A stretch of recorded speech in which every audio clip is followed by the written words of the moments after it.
Tangible आणि intangible property म्हणजे काय? तर टँजिबल प्रॉपर्टी जी आहे ती दिसणारी, स्पर्श करता येणारी किंवा जिला भौतिक अस्तित्व आहे अशा प्रॉपर्टीला टँजिबल प्रॉपर्टी असं म्हणतात. आता टँजिबल प्रॉपर्टीमध्ये काय काय येतं?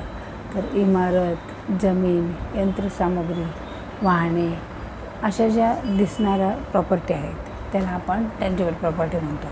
आता याला इनटँजिबल ज्या प्रॉपर्टी आहेत या क्रेडिटर्स जे आहेत याला ॲज अ सिक्युरिटी म्हणून घेतात. आता क्रेडिटर्स म्हणजे काय?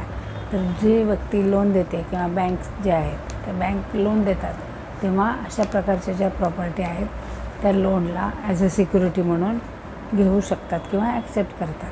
तर आता ह्या टँजिबल प्रॉपर्टीचं लिक्विडेशन करणं सोपं आहे.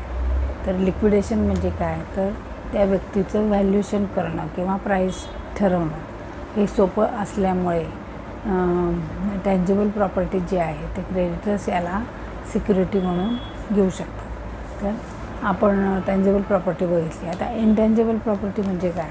तर जी प्रॉपर्टी दिसू शकत नाही, ज्याला स्पर्श करता येत नाही अशी प्रॉपर्टी की जिला भौतिक अस्तित्व नाही अशा प्रॉपर्टीला इनटँजिबल प्रॉपर्टी म्हणतात. आता या अशा प्रकारच्या प्रॉपर्टीत कोणत्या प्रॉपर्टी येतात?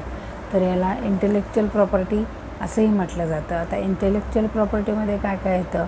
तर पेटंट, ट्रेडमार्क आणि कॉपीराईट आणि गुडविल अशा प्रकारच्या ज्या प्रॉपर्टीज आहेत तर ह्या इनटँजिबलमध्ये येतात. इनटँजिबल प्रॉपर्टी असते तिला भौतिक अस्तित्व नसतं, तिला स्पर्श करता येत नाही किंवा तिला पाहता येऊ शकत नाही, परंतु अतिशय मौल्यवान अशी ही प्रॉपर्टी आहे. तर याचं लिक्विडेशन करणं अतिशय अवघड आहे.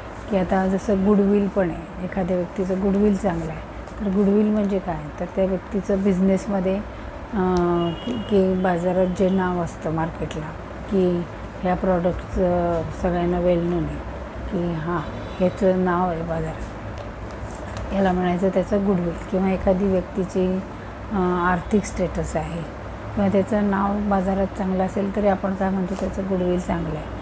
आता हे सगळं जे आहे याचं व्हॅल्युएशन करणं खूप अवघड आहे. म्हणजे अशा प्रकारच्या ज्या इनटँजिबल प्रॉपर्टी आहेत ह्या ॲज अ सिक्युरिटी म्हणून क्रेडिटर्स घेत नाहीत. म्हणजे त्याचं व्हॅल्युएशन करणं अवघड असल्यामुळं क्रेडिटर्स अशा प्रकारच्या इनटँजिबल प्रॉपर्टीला ॲज अ सिक्युरिटी म्हणून घेत नाही.